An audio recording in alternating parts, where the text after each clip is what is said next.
नमस्कार, it has to be tasty by दीप्तीमध्ये आपलं स्वागत आहे. आज मी तुम्हाला दाखवणार आहे कांदे भात. भरपूर कांदे घालून हा बनवलेला असतो आणि एकदम टेस्टी आणि छान लागतो हा. तर आपण पहिले साहित्य जाणून घेऊ. कांदे आपण चिरून घेतलेले आहेत. मी थोड्या भाज्या पण टाकल्या आहेत. कॉर्न आहे इथे, मटारचे दाणे आहेत आणि हा खडा मसाला घेतला आहे. तमालपत्र, दालचिनी, लवंग आणि मिरी. आणि इथे आपण बासमती तांदूळ जो घेतलेला आहे तो स्वच्छपणे धुवून पाण्यामध्ये आपण बुडवून ठेवलेला आहे एक अर्धा तासासाठी. तर ही सगळी तयारी आपल्याला लागणार आहे. कढाईमध्ये आपण घ्यायचं आहे तेल. तेल गरम झालं की खडा मसाला टाकून द्यायचा आहे. त्याच्यामध्ये छान त्याला थोडं परतू दिल्यावर आपण जिऱ्याची फोडणी दिलेली आहे आणि कांदे टाकलेले आहेत.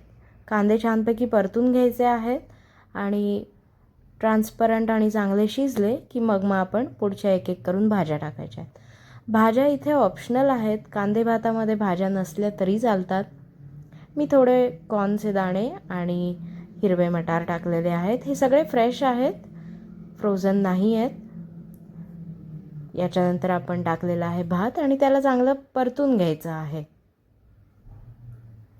3 ते 4 मिनटं चांगलं मीडियम टू हाय फ्लेमवर आपण त्याला परतून घेणार आहोत. आणि मग त्याच्यामध्ये आपण टाकणार आहोत हळद, लाल तिखट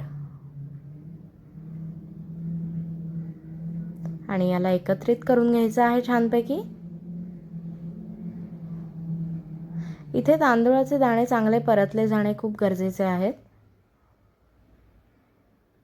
अशा प्रकारे छान रंग पण येतोय आपल्या भाताला. इथे मी थोडासा गरम मसाला टाकलेला आहे.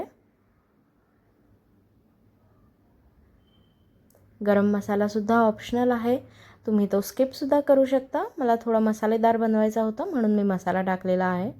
आता याच्यामध्ये आपण पाणी टाकायचं आहे. जेवढा भात त्याच्या दुप्पट पाणी लागतं शिजायला आणि थोडं एक्स्ट्रा वरती टाकलेलं आहे कारण भाज्या पण टाकलेल्या आहेत. याच्यामध्ये आपण मीठ टाकलेलं आहे. छानपैकी ढवळून झाकण ठेवून एक वाफ आणायची आहे 3 ते 4 मिनिटांनंतर. इथे तुम्ही बघू शकता पाण्याला छान उकळी आलेली आहे. इथे परत आपण झाकण ठेवून शिजवून घेणार आहोत.